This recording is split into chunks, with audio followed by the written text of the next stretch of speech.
for others, but really appreciate you all being here.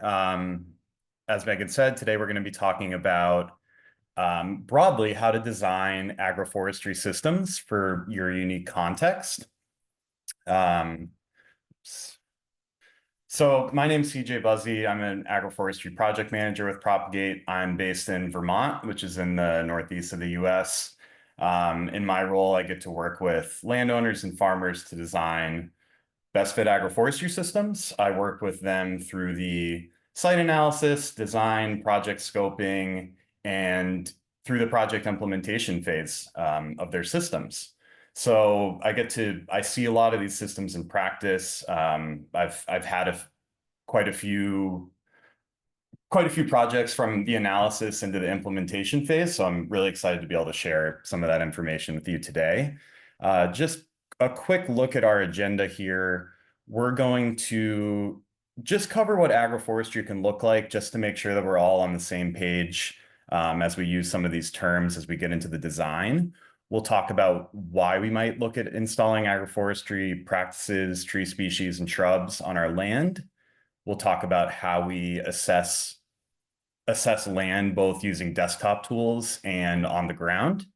And then we'll get into some of the more detailed things about design and how that influences the economics of a project. So everything from how much does it cost to install, what are the labor requirements, to, what are the actual returns.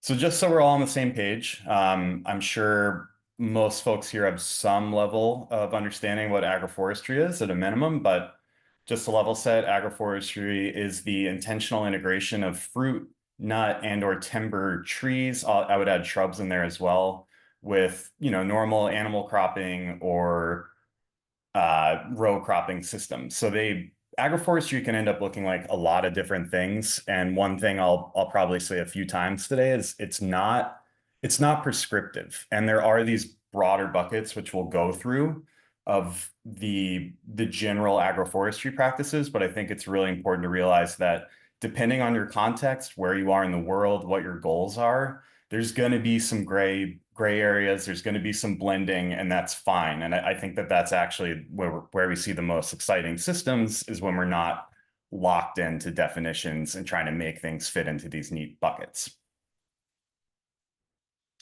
So before we go over that, I think it's just important to talk about why we might want to implement agroforestry. Broadly, the benefits fall into ecological and economic benefits. Of course, there's crossover there, and I think that that's been an issue with farming, with the kind of current paradigm, is we try to maximize profit or ecological benefit without seeing that the two can exist in somewhat of a synergy with one another.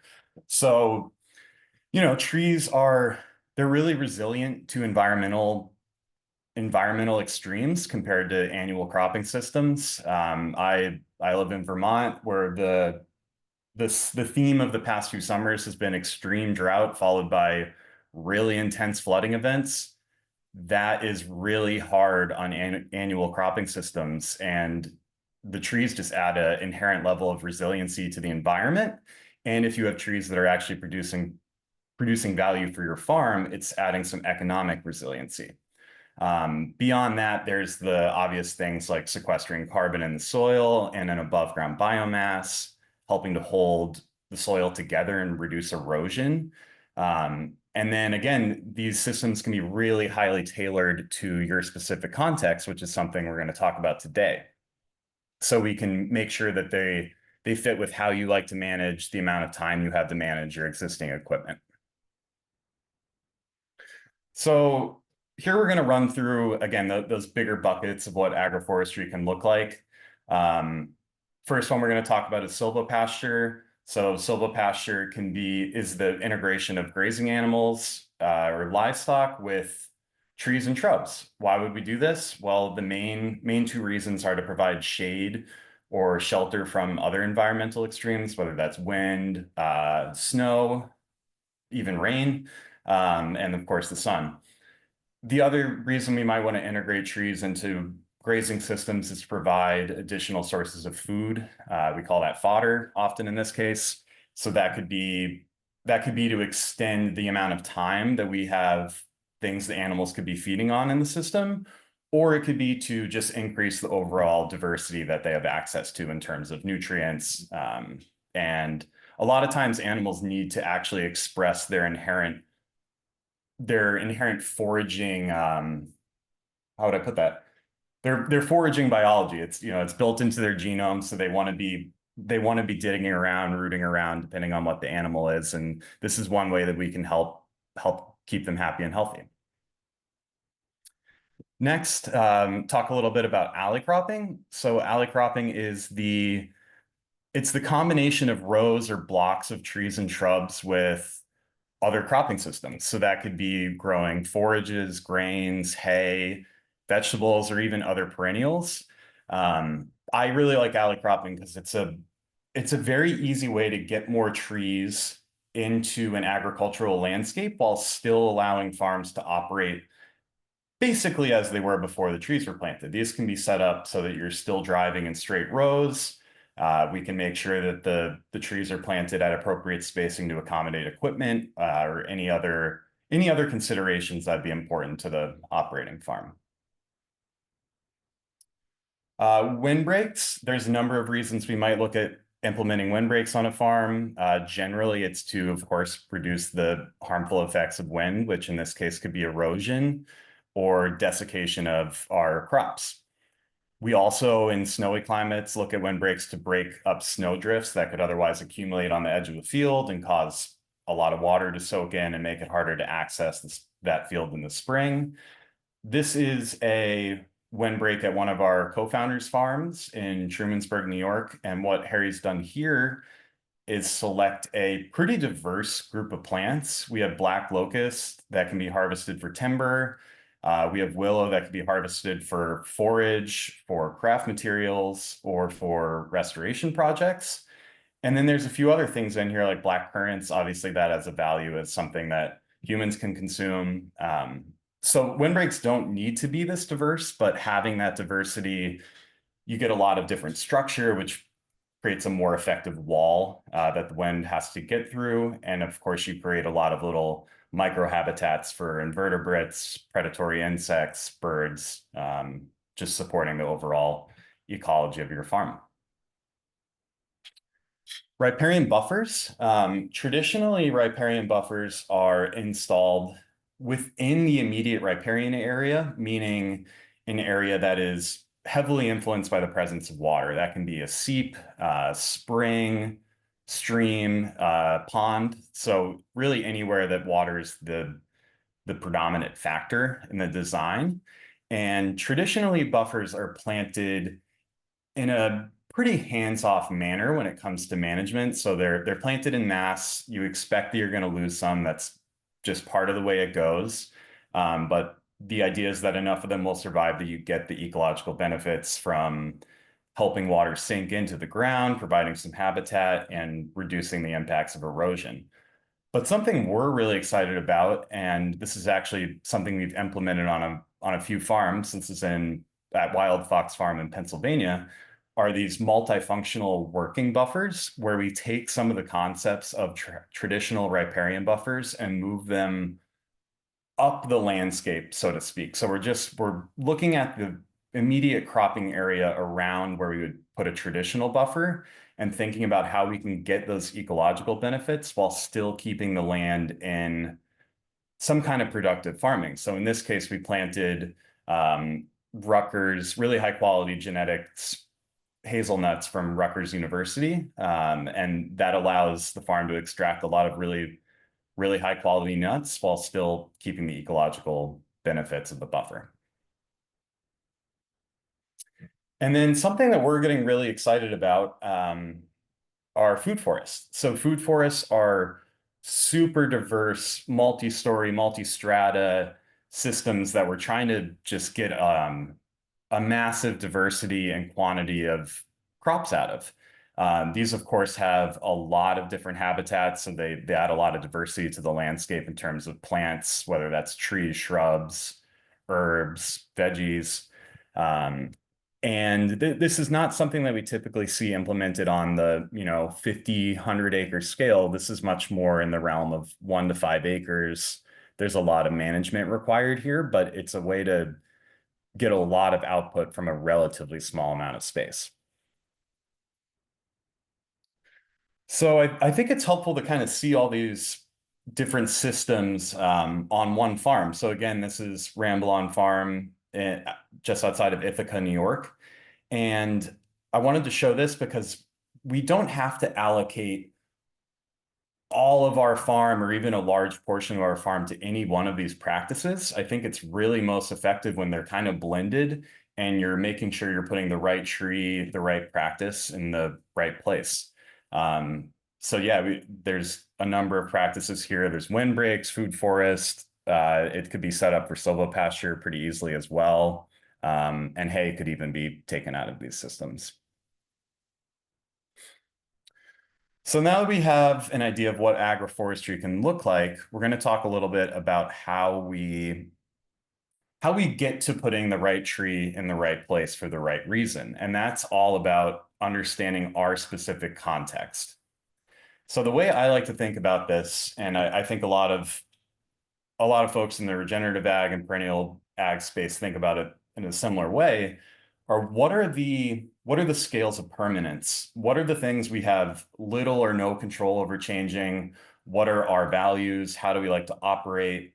What equipment do we have? And then let that tell us what kind of tree and system we want to install instead of getting into the trap of picking a tree and maybe it's not the most appropriate thing for our farm, our climate, our operation, and forcing it to work. It's much easier to take the path of least resistance and let nature and your operation tell you what tree should go where. So, of course, the thing we have little control over changing um, at at least at a farm level, as a species, we certainly are exhibiting we have some control is our climate. Um, we I'm in zone 5B where I am in Vermont, so I can't plant palm trees. It just won't work. This is the main thing that kind of limits what tree you're going to put where. And luckily, there's a lot of tools. Of course, I'm based in the US, so we rely on USDA plant hardiness maps, but of course, there's tools internationally to understand what trees are appropriate for your specific climate. Um, just where you are in latitude is not the only thing that influences where you land in the climate zones. There's things like water bodies and mountain ranges that obviously all have an impact there. But it's important to understand that this is something that really helps narrow down your species selection right off the bat. Next, we talk a little bit about soils. So of course we have the ability to improve soils at a farm level, whether that's through organic matter, stimulating soil microbiology, adjusting nutrients, whether those are macros or micros. But soils, as the broad classes of soils, we have very little ability to change. These are things that are developed over eons of geological activity. They're influenced by climates. So if, in my case, I'm in the Champlain Valley, it's an ancient seabed. It is predominantly clay in the flat agriculture lands. There's little I can do to change that. So understanding that and trying to design systems that are complementary to our clay soils is the path to success instead of trying to make things work that would really prefer to not be in clay. We use a combination of tools at Propagate. We of course use the US Web Soil Survey, but we also have an application which I'll do a little tour through and we can play around with as a group called OverYield. And what OverYield does is aggregates a lot of different information, whether that's soil depth, climate zones, precipitation, into suitability indices. And what that allows you to do is actually pull up your farm, um, see what type of soil you have where, what are your limiting factors, how deep is your soil, and it just really gives you a lot of insights that help inform a really smart agroforestry design. Next, when we're thinking about our context, if we're an operating farm, we're very likely to have existing operations that we're going to want to work around or complement with our agroforestry systems. We don't want to just put trees out in the middle of our field without thinking, how are we going to operate around that? How are we going to continue to harvest our existing crops? And I think it's helpful in this regard to think of trees as a form of infrastructure in the long run. You know, it's the same amount of consideration you would put into placing a barn. It's something that's going to be there for decades and decades, potentially outlive the person who plants the tree. And we really want to make sure that it's not going to be an issue for someone down the road. So thinking about what are future operations, what do we have going on now? What are adjustments that we'd like to make to our farm operations and how trees could fit into that. And then management preferences. Do we have the time to take on a whole new enterprise by planting a really niche tree crop? Or do we want to just have something that's going to be there to offer some kind of economic or ecological resiliency? What kind of equipment do we have? The equipment is also going to influence how much space we give ourselves between trees, our turnarounds, things like that. So there's a lot of details that go into making a very careful design. And we've found the best way for us is to use our application OverYield, which bear with me a moment while I get switched over here.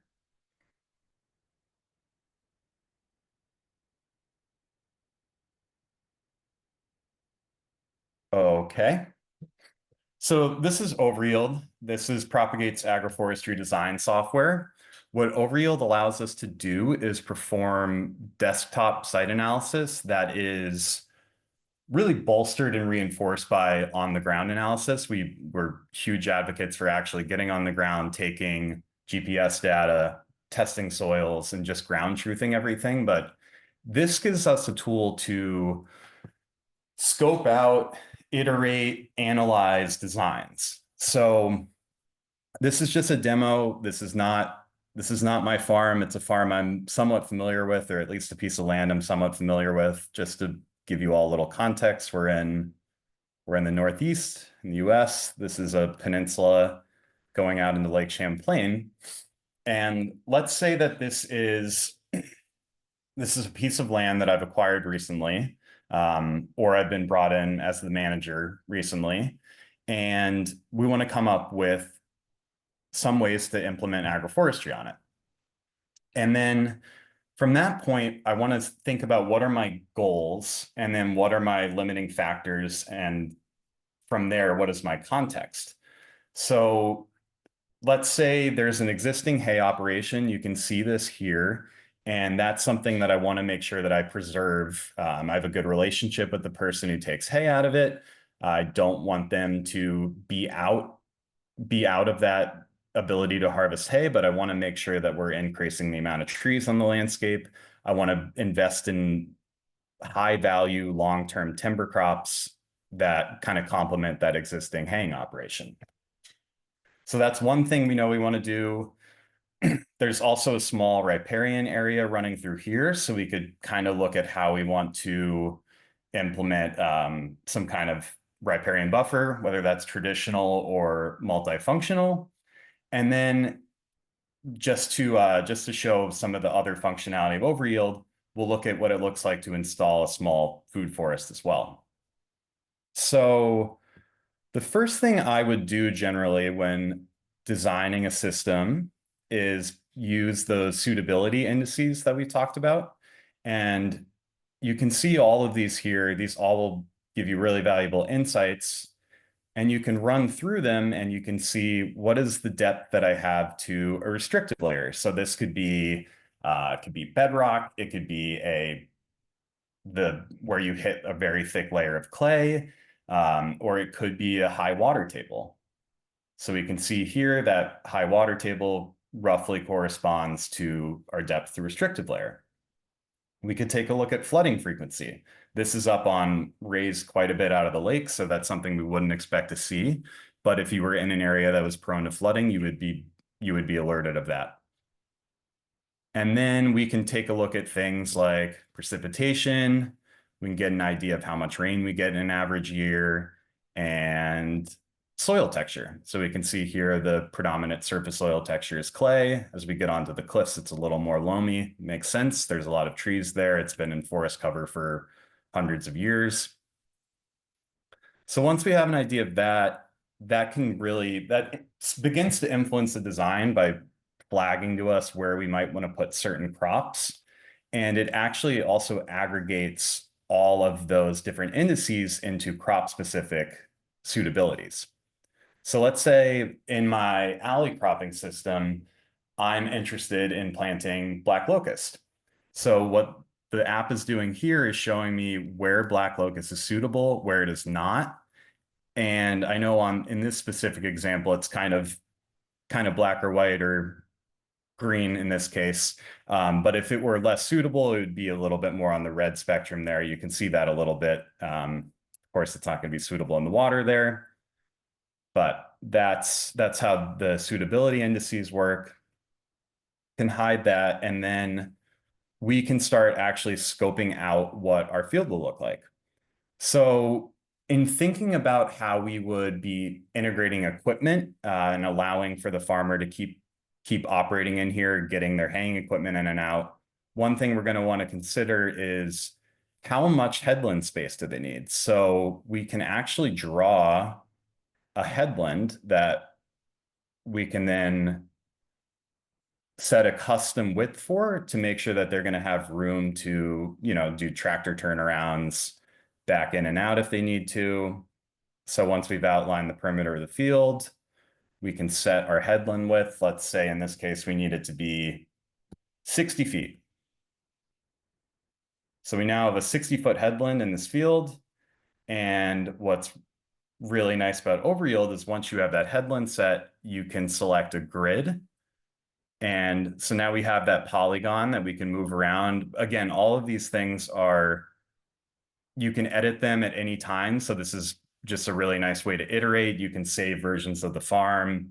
And it just gives you something to be able to share with other technical service providers, with us, with any other stakeholders in your farm operation. So another really powerful thing that's built into OverYield are all of these crop templates.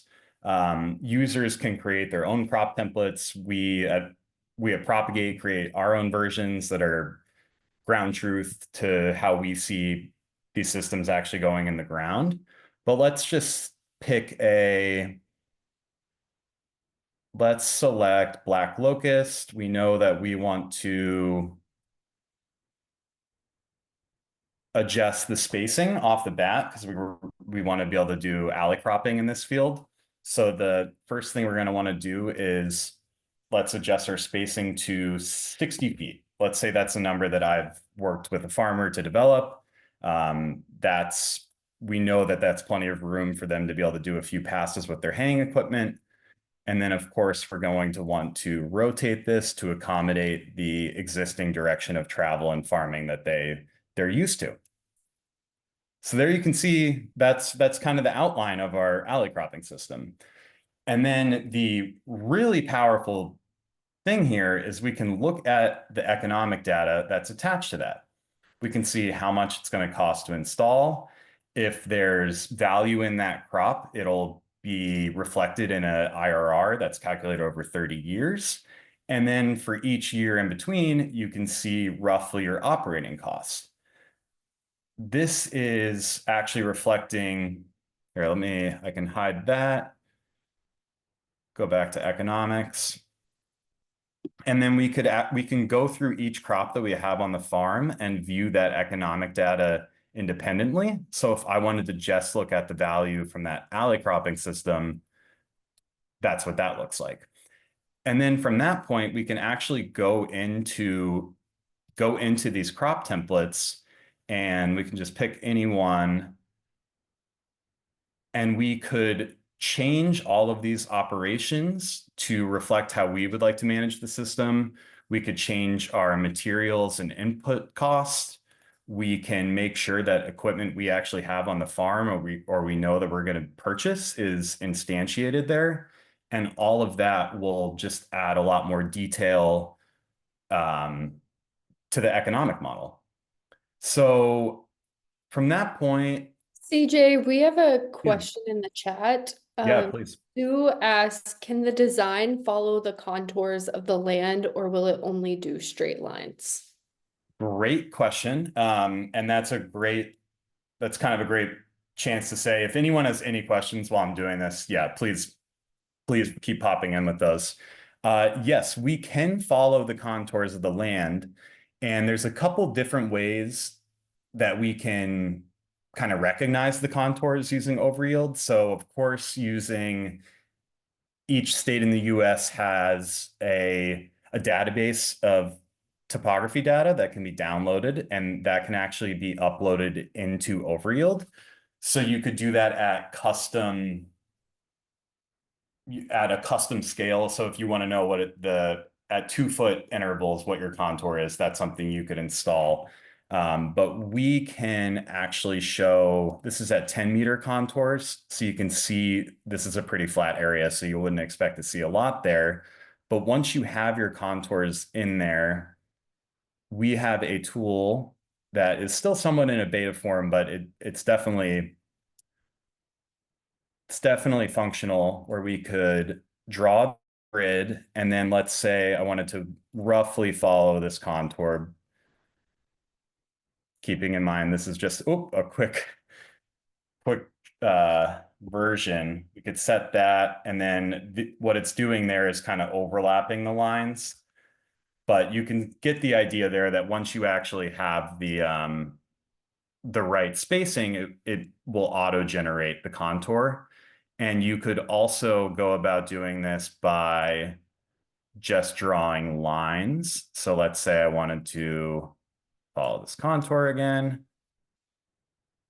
I could create lines this way, and it'll actually it'll adjust the spacing there, and we could flip that so it goes the other way. So there are ways to do on contour plantings, and that is something that we've done. We've actually designed them in OverYield and then installed them in the ground that way. And one more question for you, Yeah. CJ. Kyle asked, what about keyline design? Yeah, so you're certainly capable of doing keyline design using some of the similar tools that I just talked about. Obviously, keyline design takes a lot of familiarity on the part of the designer to implement correctly, but there's no reason that OverYield couldn't be used to get there.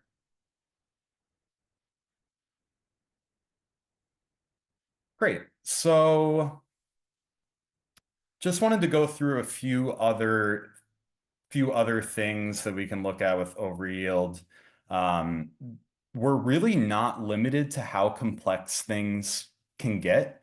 It's really the sky is the limit, and you can make things as complicated as you want. This is a kind of just a generic food forest field that I've created ahead of time.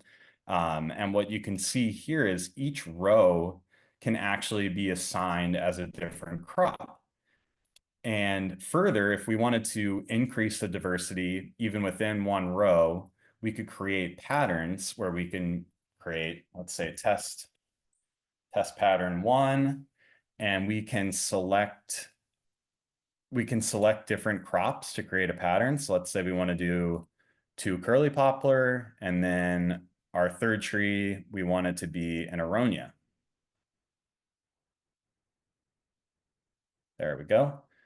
And then we can create that pattern, and we can assign that to that row. So now we have in-row patterning, we have within field patterning. So there's a ton of customization that could be done here. We can just see what happens if we can adjust the in-row spacing to 10 feet. Again, yeah, sky's the limit. You can rotate this to make sure it's going to fit the way you want to be cultivating it or mowing it or otherwise operating in there. And yeah, So I'll pop back out of OverYield unless anyone has any other questions that they'd like to see while I have it open. We have one more. Brett asked if you could share the export functionality of how Oh, you could share these. yeah, absolutely. That is a great question. So what you can do is you could create section groups. So let's say I wanted to export these two together. I could create a group. We'll just call that for export. We'll save that. And then we can actually go to that group and we could select all these different formats for how we want to export these. These are the really common ones if you're going to be putting this into another GIS-based software. So you have KMLs, um, shapefiles, JSON, CSVs. You can export just the sections, just the rows, or just the individual tree points that are, they're all geolocated, so it's GPS data. Um, and then you just have a lot of options for how you want to get those out. And then once you've exported those, they can actually be uploaded into GPS guidance software. If you have a GPS enabled tractor or if you have a handheld GPS unit, you can go ground truth the design in real time, or you can use it to guide a tractor so you don't have to line up your perfect A/B line using GPS units. You can get it right into the tractor. The tractor will literally steer itself with an operator there to make sure that everything's going correctly. And then you know exactly where each tree is going to go. You know how many of each tree you need. And if you're working with an installer, whether that's us or another contractor, you have the ability to say, I want to make sure that this row here is we can set varieties even. So if I want to say I have X variety of plum and I want to make sure that my installer knows that that's going there, we have a really easy way to communicate that with them that reduces any errors.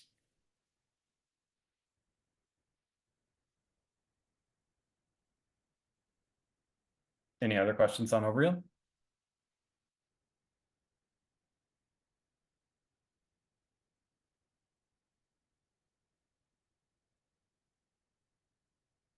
Oops.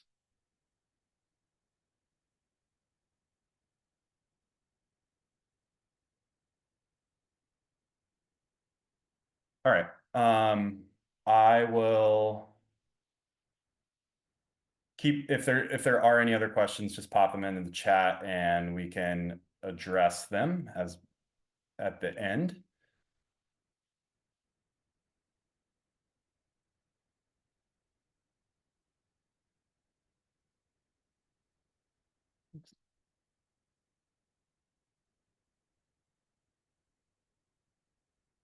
So now I'm going to talk a little bit about how Propagate helps landowners and farmers install agroforestry systems. Like I mentioned, we do holistic design. So what that means is we actually get on site, we do technical site analysis, taking soil samples, analyzing GPS data, ground truthing what we see on our desktops.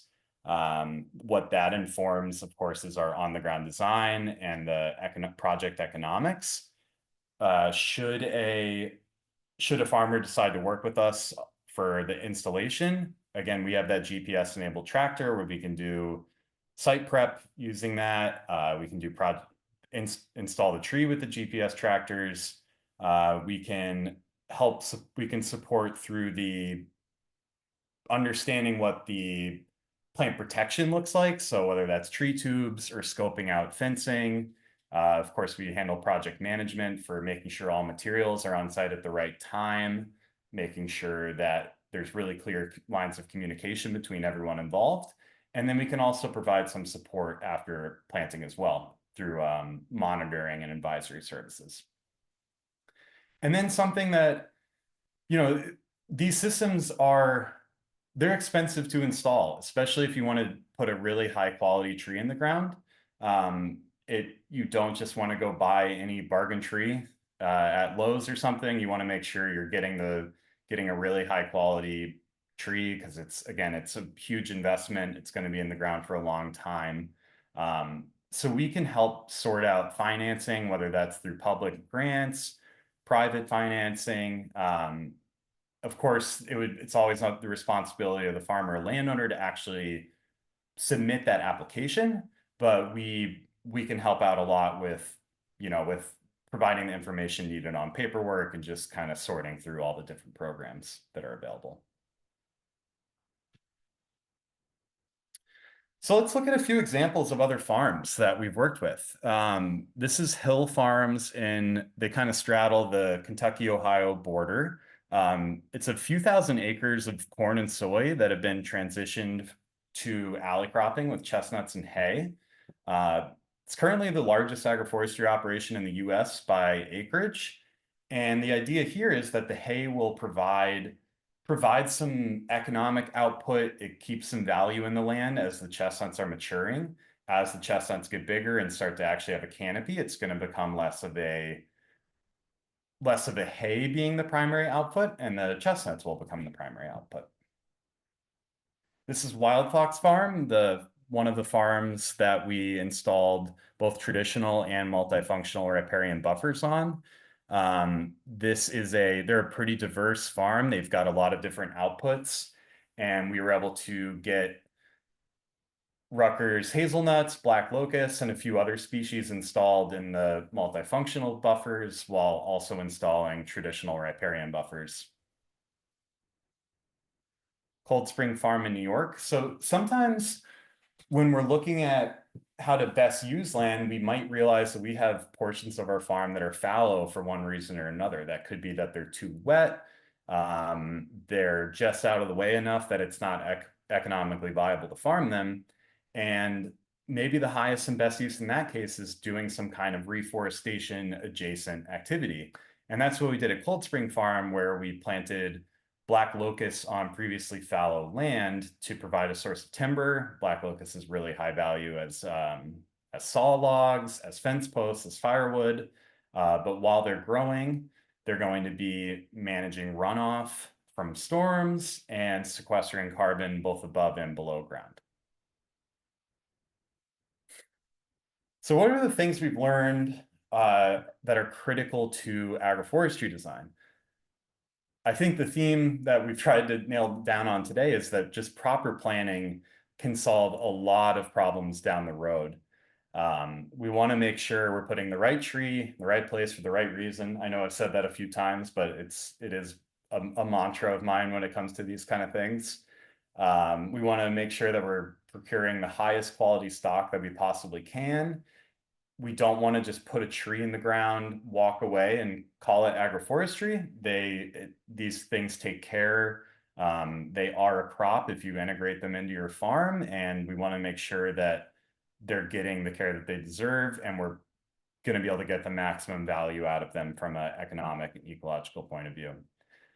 And then, like everything in farming or landscape management, we need to make sure that we're monitoring for wildlife, whether that's deer, rabbits, other pests, fungal pathogens, all things to watch out for.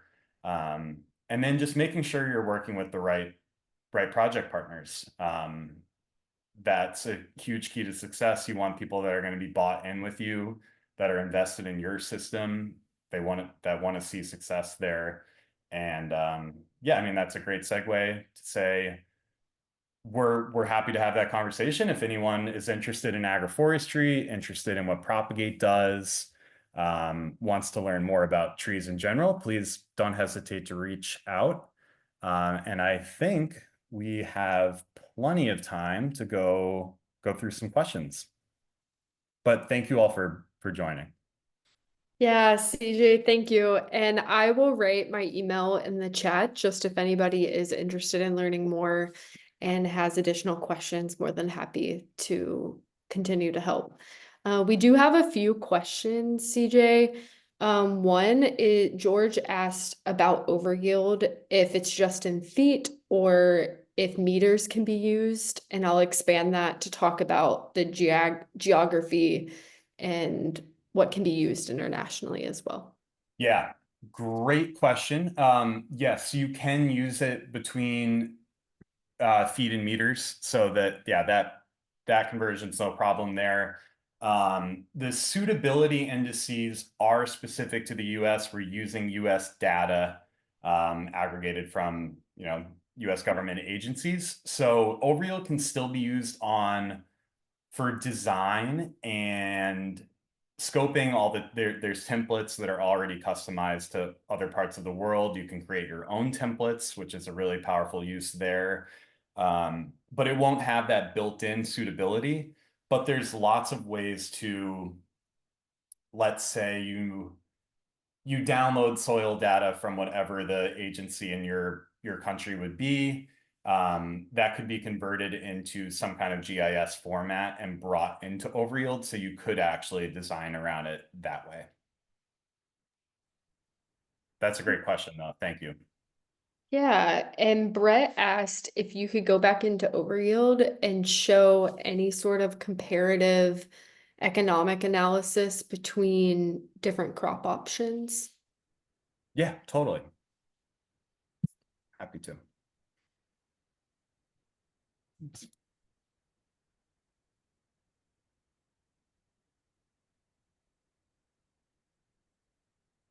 Bear with me a second. Here we go. Okay, so let's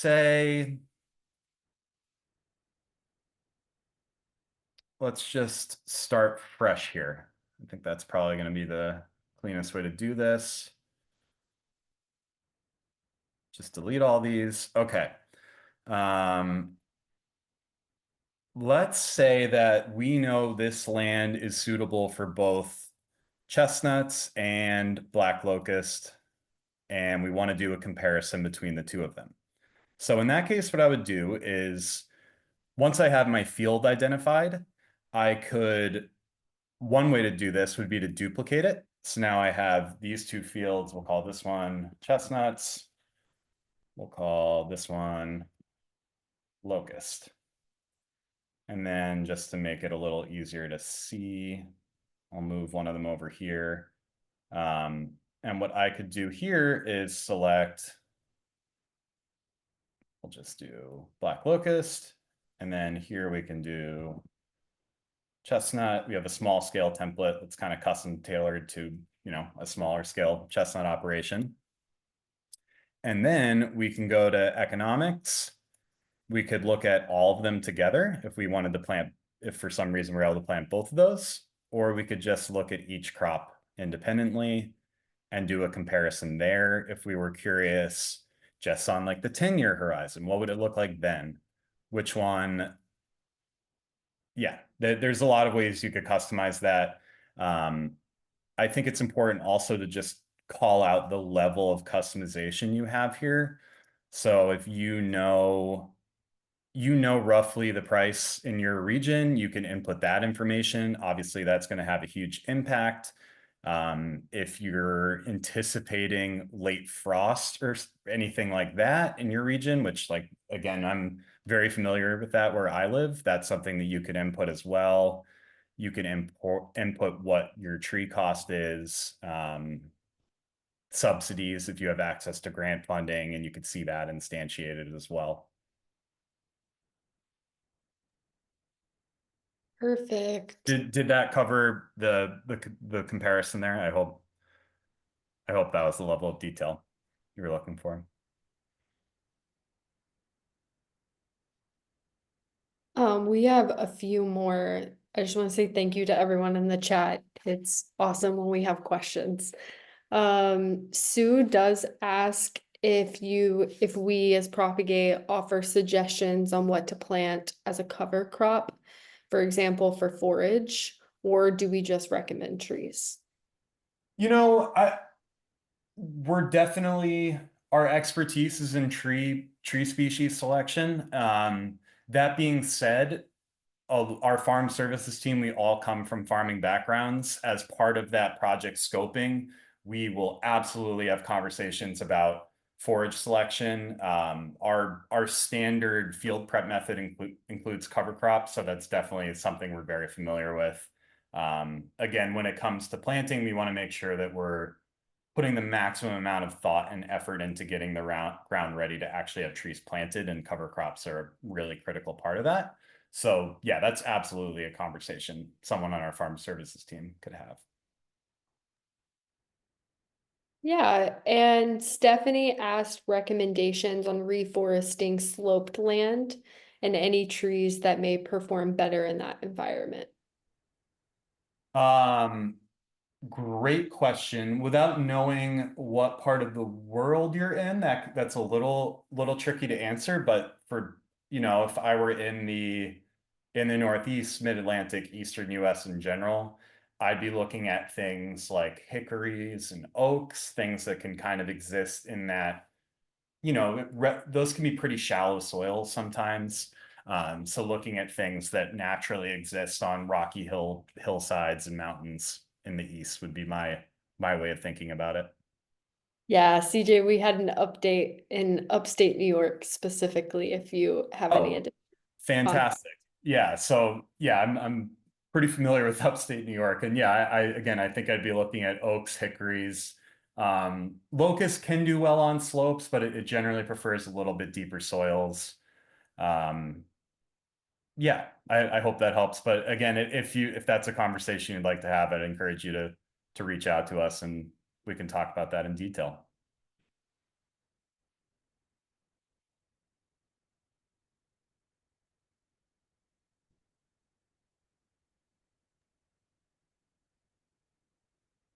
Does anyone else have any more questions?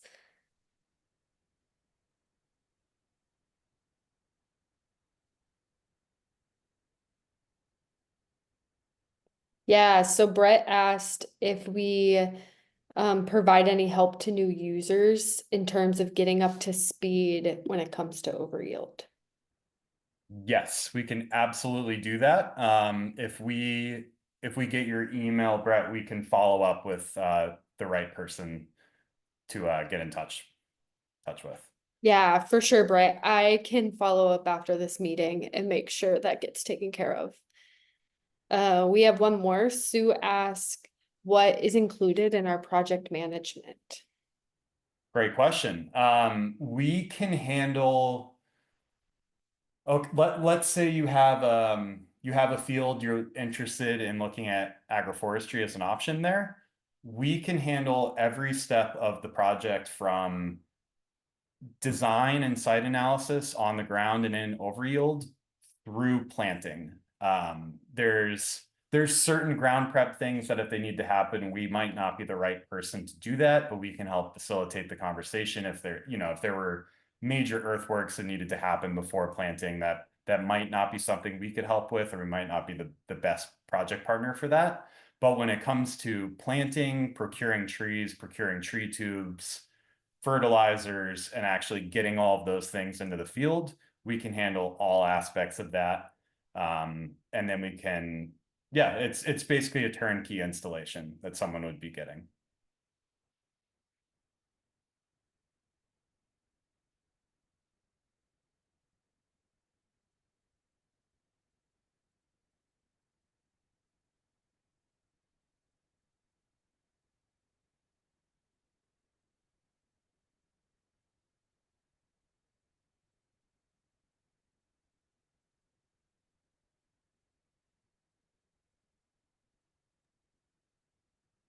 Any any other questions from anyone? There's no pressure to have them now. You can Yeah. reach out after the fact as well.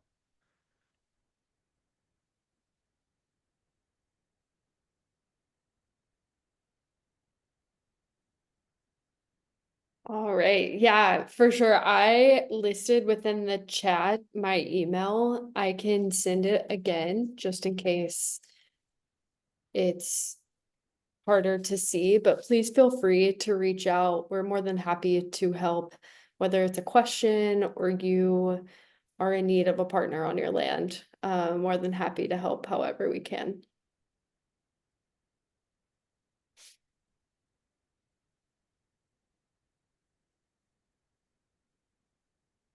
CJ, any final thoughts from you? No, I just want to thank everyone for coming out. It's always, it's encouraging to see so many people willing to come listen and learn about agroforestry. So, yeah, hope to hear from anyone that has any questions or just general interest. But yeah, just really appreciate it. Yeah, thank you, everyone. Thanks, everyone.